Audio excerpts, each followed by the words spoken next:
बिस्मिल्लाहिर्रहमानिर्रहीम, अस्सलाम वालेकुम। आप इंटरनेशनल प्राइम टाइम न्यूज़ देख रहे हैं। मैं हूं कैसर खान। आप जानते हैं कि आज 9 जुलाई है और 9 जुलाई को शहीद खामनाई का जो तदफीन है आज होना करार पाई थी और वो मशहद में होगी और उसके अंदर थोड़ा सा डिले बताया जा रहा है और उसकी वजह ये है कि मशहद के आस पास बहुत बड़े बड़े हमले देखे गए हैं अमेरिका की तरफ से।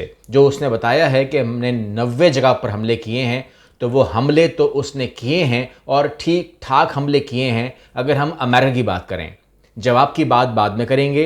पहले मैं बता दूं आपको कि मशहद के अंदर तदफीन है और उस तदफीन से पहले जो मशहद जाने वाले रास्ते हैं उनको धमाकों से उड़ा दिया गया है। ख़ास तौर पर इस टाइम कोई भी रेलवे ट्रैक साबित नहीं है जो तेहरान को मशहद से जोड़े। अब ये इसके बहुत बड़े फैक्टर्स हैं। आप कुछ भी कह सकते हैं। आप कह सकते हैं कि गलती से हो गया, आप कह सकते हैं कि जो रश है उसे कम करने के लिए अमेरिका ने किया होगा ताकि लोग इतने कम आएँ उस तदफीन में कि बोले देखे जी लोग तो नफरत करते हैं, लोग तो आए ही नहीं हैं। ये भी आप कह सकते हैं। आप ये भी कह सकते हैं कि जो पिछले हफ्ते से हम देख रहे हैं जो लोगों का एक हजूम है, यानी कि इस टाइम अगर आप देखें तो ईरान में और इराक में सेम माहौल है। और यही बात जो है ना, यही बात ईरान ने कही भी है कि सारी ज़िंदगी अमेरिका ने जो गरीब अमरीकी है, जो भूखा मर रहा है, जो सड़क पर लेटा हुआ है, उसकी परवाह नहीं, उसके मुंह से निवाला छीन करके उसने ईरान और इराक को लड़वाया। लेकिन कहते हैं कि ये उनकी प्लानिंग थी कि हम लड़ पड़ें, और उन्होंने कहा कि एक प्लानिंग आपकी थी और एक प्लानिंग जो है वो अल्लाह करता है और अल्लाह जो है वो बेहतरीन प्लानिंग करने वाला है। ये ईरान का स्टेटमेंट जो कुरान की आयत से कोट करके उन्होंने स्टेटमेंट दिया है। मगर बहरहाल तदफीन तो होगी, लोग तो आएंगे। अगर ट्रेन नहीं होगी तो सड़कों से आएंगे, जैसे भी आएंगे, पैदल आएंगे। मगर ये कोई इवेंट है और इस इवेंट के अंदर ऑफकोर्स जो पहुँच सकेंगे वो पहुँचेंगे। एक बड़ा जरिया जो है मार दिया गया है। लेकिन यहाँ पर एक कन्फ्यूजन है और ये है कि मुझे भी आपको खबर देनी, तो आप यही समझेंगे कि शायद मैं ये कहना चाह रहा हूँ कि भाई बड़ी जंग शुरू हो गई और जंग शुरू हो गई और लॉन्ग प्रोलॉन्ग होगी, तमाम चीज़ें होंगी। मामला है कि अगर किसी एक रात के अंदर अगर कोई 100 हमले हो रहे हैं तो ये इसको आप कुछ भी नाम दे दें, आप इसको जंग कहें, हमले कहें, वटेवर जो भी नाम दें, ये हो रहा है, इस टाइम में चल रहा है। लेकिन ये चीज़ तो चलती रहेगी मेरे हिसाब से। अगर मैं मुझसे आप ज़ाती तौर पूछेंगे तो मेरे हिसाब से ये चीज़ किस्तों में होगी, इकट्ठे नहीं हो सकती। क्योंकि मैंने इस वीडियो करने से पहले मैं अमेरिकन मार्केट को एनालाइज कर रहा था और मैंने देखा कि उसके पास जो ऑयल की तलब और रसद का मामला है वो इतना ही है कि वो ब्रेक इवन है, यानी कि जितनी ज़रूरत है उतना ही उनके पास अवेलेबल है। यानी कि अगर मैं समझता हूं कि अगर उस पर रुकावट डाल दी जाएगी, रिजर्व नहीं है, अगर रुकावट डाल दी जाएगी तो आपको जो अमेरिकन पेट्रोल स्टेशंस हैं, जो से गैस स्टेशंस हैं, वहां पर आपको सुनने को मिलेगा कि फलां शहर में पेट्रोल ख़त्म हो गया है। ये आवाज़ आ जाएगी अगर इस जंग को आप वन गो में चलाते हैं, ठीक है ना। यानी कि मतलब ये हुआ कि जेडी वांस का बयान कि हम पहले अपनी तलब पूरी करेंगे, उसके बाद रसद पूरी करेंगे, उसके बाद हम इसमें जाएंगे। तो तलब और रसद पूरी नहीं हो सकती अगर आप इस जंग को वन गो में चलाएंगे, तो आपको किस्तों में चलाना पड़ेगा। मतलब 1 महीने की जंग करनी पड़ेगी, फिर आपको ब्रेक देना पड़ेगा ताकि ब्रेक इवन हो, लोगों को धोखाधड़ी करेंगे और वो लोग धोखाधड़ी आपको करनी भी पड़ेगी, मजबूरी ये आपकी है। अच्छा, यहाँ पर सूरत हाल आपको सामने मैं बयान कर दूँ। जो हालात हैं इस टाइम बहुत ज़रूरी हैं और वो ये है कि ईरान ने कहा है कि आ जाइए, आप अंदर आ जाइए, ईरान के अंदर आ जाइए, आपका ही इंतज़ार है। और उसके बाद वो कहते हैं कि हम आपका इंतज़ार कर रहे हैं और आपसे हम पक्का वादा करते हैं। ये ईरान ने एक पक्का वादा किया है अमेरिकन के साथ कि आपका इंशाअल्लाह अल्लाह के फजल करम से हम अपने वादे की पासदारी करने की कोशिश करेंगे। वो ये है कि एक फ़ौजी भी आपका ज़िंदा यहाँ से ईरान से जा नहीं पाएगा। इस वादे के साथ हम आपको वेलकम करते हैं, आप आ जाइएगा। यानी कि जिस तरह आप ईरान में गए, शाम में गए, दिन रात फिरते हैं लोग, तो कोई परवाह नहीं है।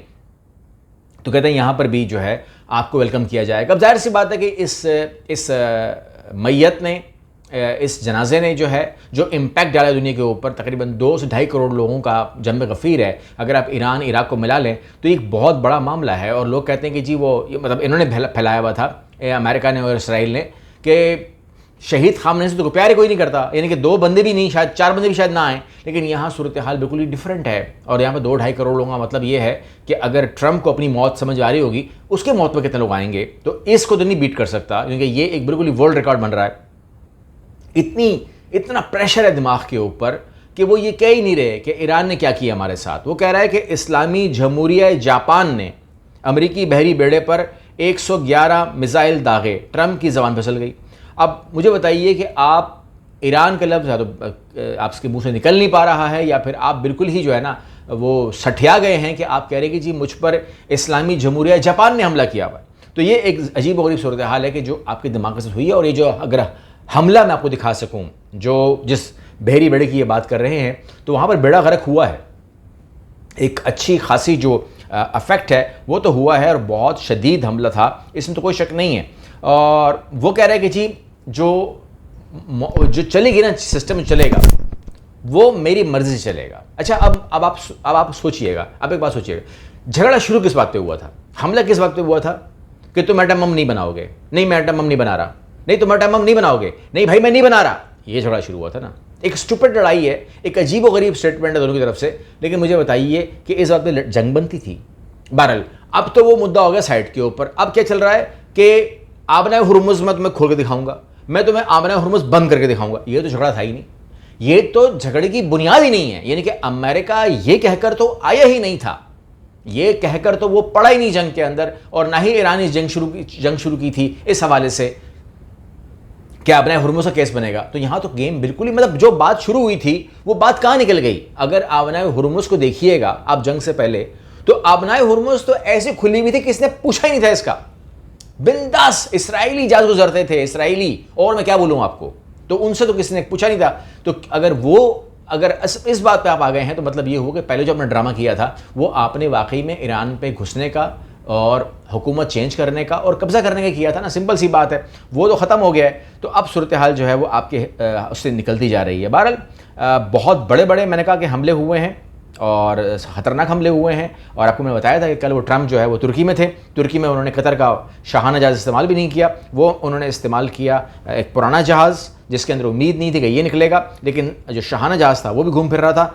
हमें यही ख़तरा हुआ, शक हुआ कि इसी में घूम रहा है, लेकिन वो किसी और जहाज़ में था। तो जब हमसे पूछा गया ट्रंप से कि भाईजान ये क्या हरकत कर रहे हो, पुराने जहाज़ में बैठे हुए हो, सीटें फटी हुई हैं और तुम्हारा जो शाहाना जहाज़ है वो ऐसे ही घूम रहा है, तो कहता है कि जी ये मुझे मेरी एजेंसी ने कहा था कि तुम इस टाइम हिट लिस्ट के ऊपर हो इस्लामी जमहूरिया जापान के, तो वो तुम्हें मार देंगे। मतलब ईरान की, मैं ईरान ही कहना चाह रहा हूँ, मगर मैं जानबूझ के कह रहा हूँ कि इस टाइम ये सूरत हाल उनकी है कि ईरान जापान हो गया है, जापान ईरान हो गया है। हालात इतने ख़राब हो चुके हैं दिमागी तौर पर।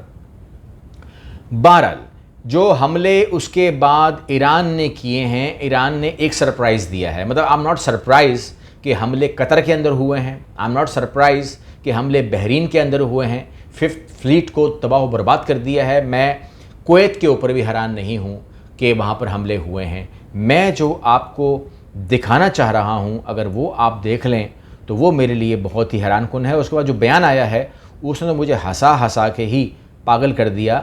ये आपको वीडियो दिखाऊंगा, या वीडियो देखिएगा, ठीक है ना, इसका हजम देखिएगा।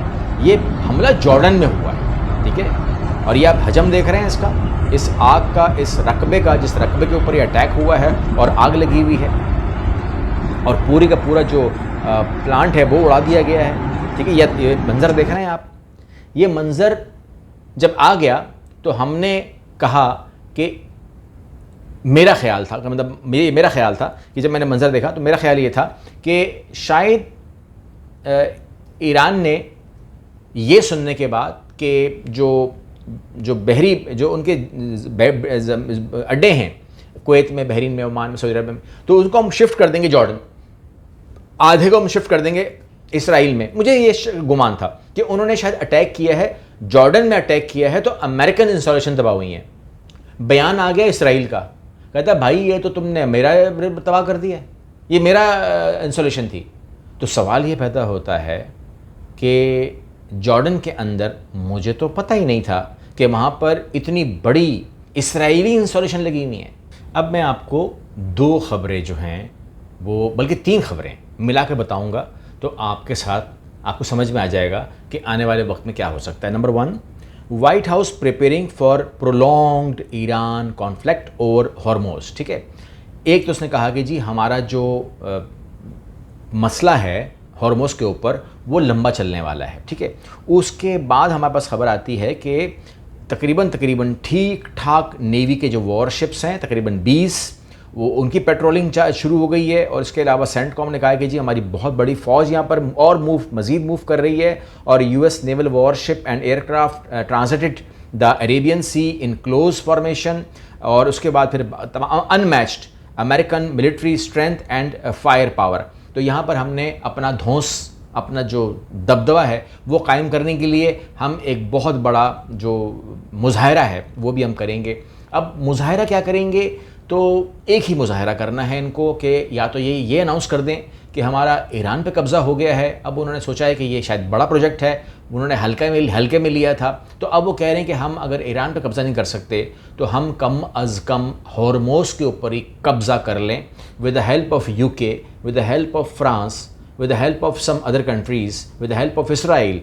तो हम अमेरिका हम सब मिलकर जो है वो हॉर्मोज़ के ऊपर कब्ज़ा कर लें with the help of Oman, ताकि हमारा जो एक इज़्ज़त है जो नाक है वो बच जाए। यानी कि नाक लगी हुई है इस टाइम हॉर्मोज़ के ऊपर, जबकि इसको नाक समझ रहा है अमेरिका और इसको लाइफ लाइन समझ रहा है ईरान। ईरान कहता है कि मेरी लाइफ लाइन ही यही है, मतलब मुझे अगर कुछ मिलना है ना तो वो हॉर्मोज़ से ही मिलना है, वरना मुझे कुछ मिलना नहीं है। मतलब मेरी क्या पोजीशन है फिर, तो अगर कोई बातचीत होनी है, कुछ भी होना है, तो वो हॉर्मोज़ की शर्त पे ही होगी। यानी कि जिस तरह रूस ने कहा ना कि ये एटम बम से बड़ा एटम बम है, तो इस तरीके से उसने कहा कि जी मैंने अपनी पूरी ताकत लगानी। आपको मैंने कहा था कि ये जनाजे से पहले आपको मैंने कहा था कि स्पेशल फोर्सेस भी उतर गई हैं हॉर्मोज़ के ऊपर। ठीक है ना, तो आपने सोचा कि भाई ये स्पेशल फोर्सेस लगाने का क्या मतलब है, तो मैंने आपसे कहा था कि जनाजा अपनी जगह चलता रहेगा लेकिन हॉर्मोज़ के ऊपर उसी टाइम अटैक होगा। क्योंकि जब इन्होंने ये कहा ना कि मैंने एक हफ्ते की छुट्टी दी है ईरान को, तो हम समझ गए थे कि यानी कि मतलब ये हुआ कि कोई छुट्टी नहीं मिलेगी ईरान को। तो वो इसी जनाजे के अंदर ही जो है ना वो अपने पूरे धमाके तबाहियाँ करेंगे। और मशहद के इर्द गिर्द बमबारी का मकसद मैं तो ये समझता हूँ कि एक तो उन्होंने रेलवे ट्रैक्स उड़ा दिए हैं, सड़कें उड़ा दी हैं, लेकिन एक ड्रामा भी था कि अगर जनाजे में आओगे तो मारे जाओगे, तो साइड पे हो जाओ, मत आओ जनाजे के अंदर। ठीक है ना, सन्नाटा होना चाहिए ताकि CNN और फॉक्स और अमेरिकन TV कवर कर सकें कि देखो जनाजे रखे हुए कोई है ही नहीं। लेकिन ये उम्मीद पता नहीं क्यों वो लोग ईरान से करते हैं। ईरान के लोग ऐसे नहीं सोचते। ये अमेरिकन सोच हो सकती है, इसराइली सोच हो सकती है, लेकिन मुसलमानों की सोच थोड़ी सी डिफरेंट होती है। इनको पता नहीं, स्टडी हमारे बारे में कोई है नहीं इनको, मतलब इस्लाम को उन्होंने शायद नहीं पढ़ा, इस्लामियात तो पढ़ी नहीं है मगर इस्लाम को भी नहीं पढ़ा, तो इनको थोड़ा सा मालूम करना चाहिए था। अब यहाँ पर जो मैं आपको जंग के हवाले से बताऊँ ना, आपको मैंने कहा था कि ये जंग प्रोलॉन्ग नहीं हो सकती, या अगर प्रोलॉन्ग होगी तो किस्तों में ही हो सकती है। वहाँ पे देखते हैं, मेरा नहीं ख्याल कि ईरान के साथ दोबारा हमाजत जंग छिड़ेगी। तो वो कहते हैं कि जी जंग इसलिए मतलब मैंने इसलिए मारा क्योंकि उन्होंने 2 जहाज़ हमारे डबो दिए थे, तो वरना हम नहीं हमला करते, मगर हम हमेशा हमला करेंगे जब भी ईरान ऐसा करेगा। तो ये उन्होंने कहा कि चलता रहेगा, ये इसको आप बर्दाश्त करें, इट्स अ नॉर्म्स। ठीक है ना, वो हम पे हमला करेंगे, हम उन पे हमला करेंगे और एक चीज़ चलती रहेगी। लेकिन याद रखिएगा कि हफ्ते का टाइम होगा, उस हफ्ते के अंदर आप सुना करेंगे कि ये बंदा जो है ना, ये मार्केट को देखने वाला आदमी है, इससे मार्केट को देखना है कि ऑयल प्राइसेस कहाँ जा रहे हैं और तलब और रसद पूरी हो रही कि नहीं हो रही है। जैसे ही इसकी रसद ख़राब होगी, तलब ख़राब होगी, ये फ़ौरन बोलेगा कि जी हम अब कोई हमला नहीं करेंगे, ईरान भी ना करे। ठीक है ना, जैसे ही इसकी रसद पूरी हो जाएगी तो तलब पूरी हो रही होगी, तो उस हफ्ते ये लड़ेगा। मतलब कहने का ये है कि इसने कैलकुलेशन के साथ चलना है, इसने अनिवार्य नहीं चलना, क्योंकि अमेरिका अफोर्ड नहीं कर सकता अनिवार्य चलना, इसको सिस्टमेटिकली करना पड़ेगा। क्योंकि पूरी दुनिया जो है ना, कितने अरसे कितने टाइम उसको आप हाई अलर्ट रख सकते हो। आप क्या कहने आए थे और क्या कर रहे हो। आप लड़ाई लेकर आए थे एटम बम की, और इस टाइम सिर्फ और सिर्फ हॉर्मोज़ के ऊपर नाक लग गई है, जबकि ये था ही नहीं, ये केस था ही नहीं, ये टॉपिक था ही नहीं, ये नया चैप्टर आ गया बीच के अंदर। बहरहाल इसके ऊपर जो भी आपके कमेंट्स ज़रूर कीजिएगा, और अगली वीडियो में मिलते हैं इंशाल्लाह। कोशिश कीजिए कि चैनल को जो है वो लाइक ज़रूर कर दिया करें, वीडियो को, ये मेहनत से बनती है। सब्सक्राइब कर दें चैनल को अगर आप अब तक सब्सक्राइब नहीं किया हुआ, और शेयर किया करें। ये इन्फॉर्मेशन एक ही वीडियो में मिल जाती है बहुत सारी, तो जान छुट जाती है पूरे दिन के लिए। अगली वीडियो में मिलते हैं, अल्लाह हाफ़िज़।